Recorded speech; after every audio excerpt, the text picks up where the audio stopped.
I'm going to start with talking about the etiological factors for ectasia development. Now we know that ectasia is a rare but a rather serious complication after LASIK, and one of the reasons why this course is there is to actually try and see how we can prevent and manage these cases.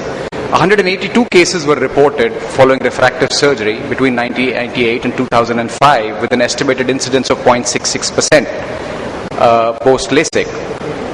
And when we talk about keratoectasia, we need to know what we are talking about. So basically it's a progressive anterior shift of the cornea that is associated with central steepening and thinning, a myopic shift, and visual symptoms. In the preoperative evaluation, it's important that we try and segregate these high-risk individuals, and that's the purpose of this course partly, who would probably experience corneal ectasia after LASIK, and try and segregate this group from the group which we consider to be safe for the LASIK procedure. The problem is that this complication may occur in patients who may not even have any pre-existing clinical evidence of a formifrostic keratoconus.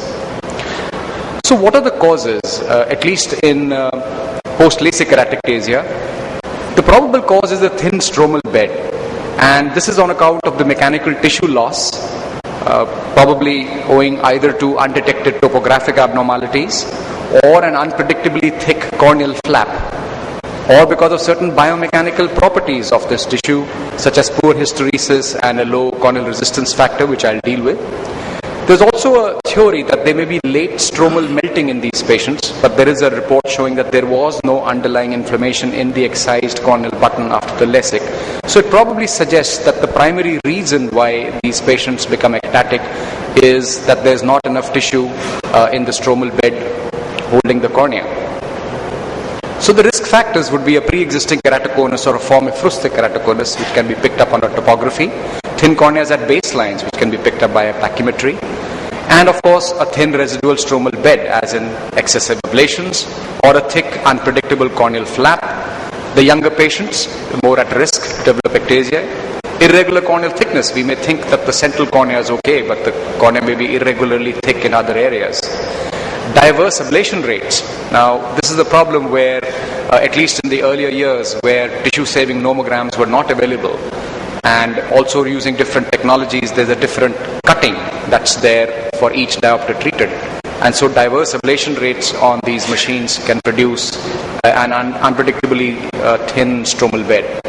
High intraocular pressure, and of course corneal biomechanics, which is now going to become, I think, a major player in the factors determining keratoectasia risk factors. There is no single shape that defines the cornea as normal, and that's one of the problems with topography. There is no exact line which tells us this cornea is abnormal or this cornea is normal, and so there is a gradation, and it is in this gray zone that patients land up with complications.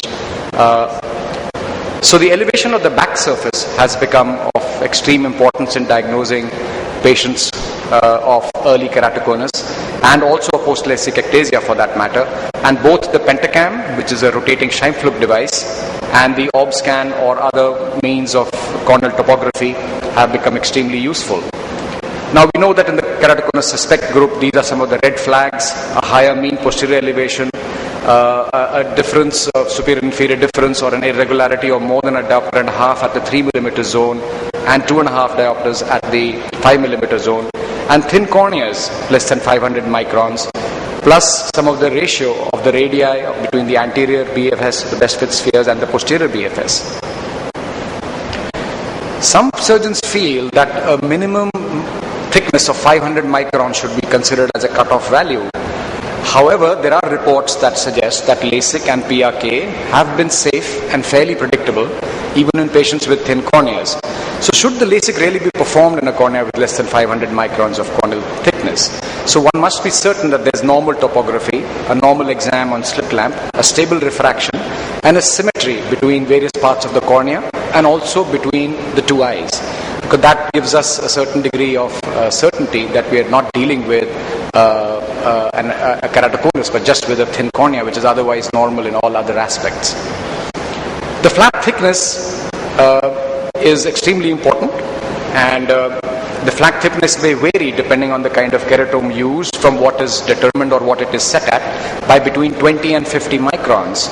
The advent of the femtosecond has led to some degree of accuracy in this with errors between 3 and 5 microns, but the variations in the pachymetry measurement systems between various devices as well as ultrasonically also gives rise to an error in the marginal patient. After PRK, there are very few case reports of corneal ectasia, and I think it's fundamentally because we are not cutting a flap. So here's a patient who has two eyes.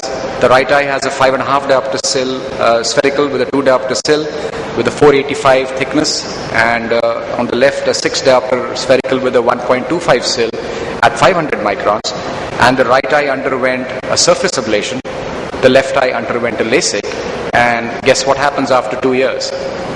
The right eye has remained stable, the left eye has gone into ectasia. And so this is one of the classic examples of how the corneal flap can actually influence the behavior of the cornea. So the anterior corneal flap does not contribute to the biomechanical strength of the cornea after it has been cut. And this is important to remember. And so refractive surgeons largely have accepted a minimum post-ablation residual stromal bed of 250 microns. Of course, this is a question which is still up for debate as to what is safe as far as the residual stromal bed is concerned. So there is a 50-50 rule wherein they suggest that the total ablation and flap thickness should not be more than 50% of the total corneal thickness.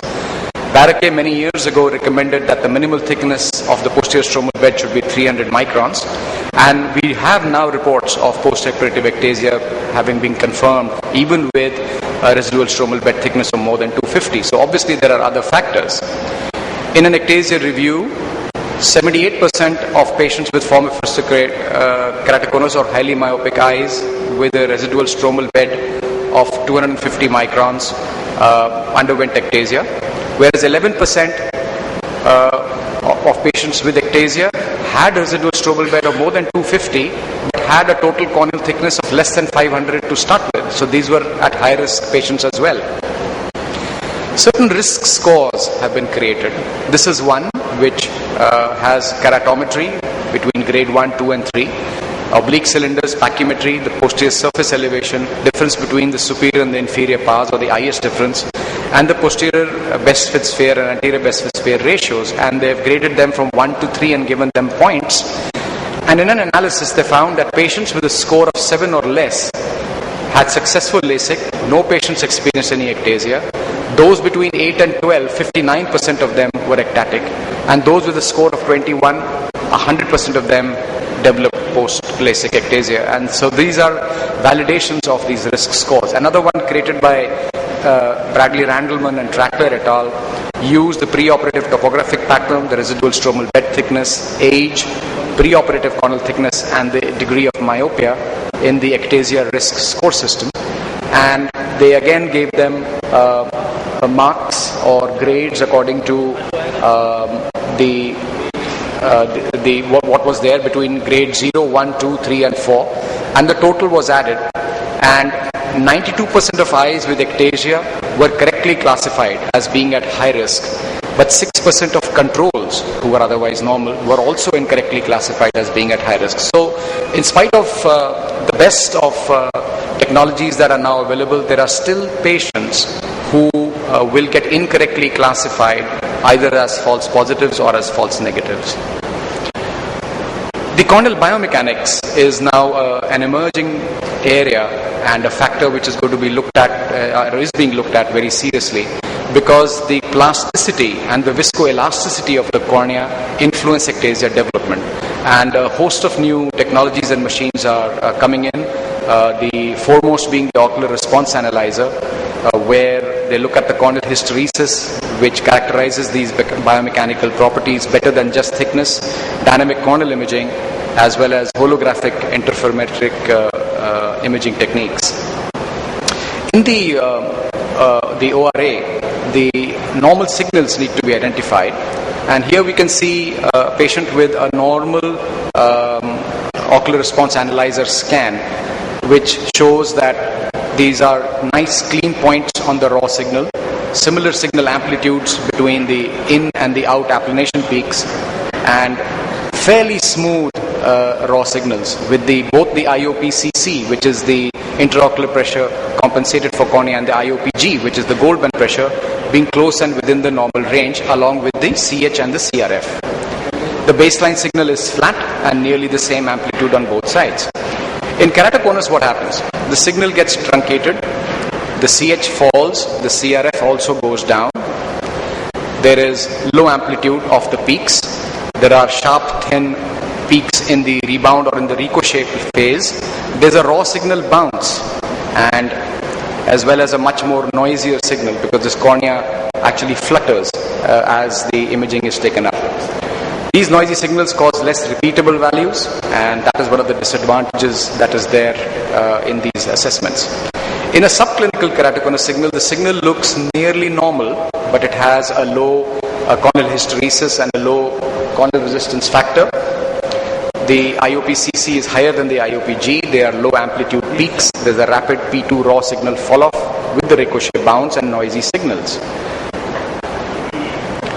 Two more indices have now been placed into clinical practice, which are based on the corneal biomechanics. In the latest software on these machines, version 3, there is a keratoconus match index, or a KMI, which you can see on the right in that score. 1.0 is considered to be a normal cornea.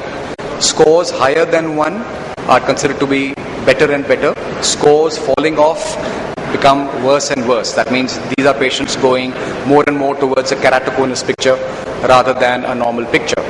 And this graph that you see on the left, which says 89% of this patient is normal, with 37 wavefront parameters being analyzed, which you can see in the bottom left.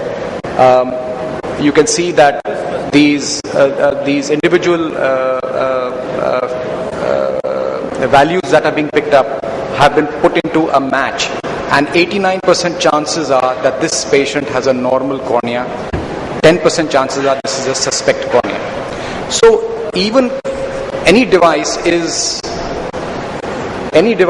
only indicative. It only gives you an additional value in terms of the assessment. It is not absolute. Let's look at a keratoconus suspect. You can look at the keratoconus match index on the right. It has fallen to 0.69 from 1.0. And if you look at these values which are there, the parameters, you can see that 53% chances are in the keratoconus match probability that this patient has an abnormal cornea. He's a suspect. So if this also, with the pentacam values, the topographies, the corneal thickness, the age, the amount of ablation required, all has to be put together to be able to define whether a patient is at excessive risk for keratectasia. Enough said about the ectasia with regards to LASIK. So my last slide really is on the ectasia and keratoconus. We are looking at ectasias not only from a therapeutic angle, but also from why is there an ectasia and keratoconus. Now these patients are born with a problem in the cornea. There are reports which have suggested that there is no difference in the collagen composition, but there is an increase in collagenylysis, and there are reduced collagen cross-linkings in these patients. There's also a loss of certain polysaccharides such as keratin sulfate. Some glycosaminoglycans and polyanions are actually increased, and that is what leads to the drop in corneal hysteresis in these patients. Thank you so much for your kind attention.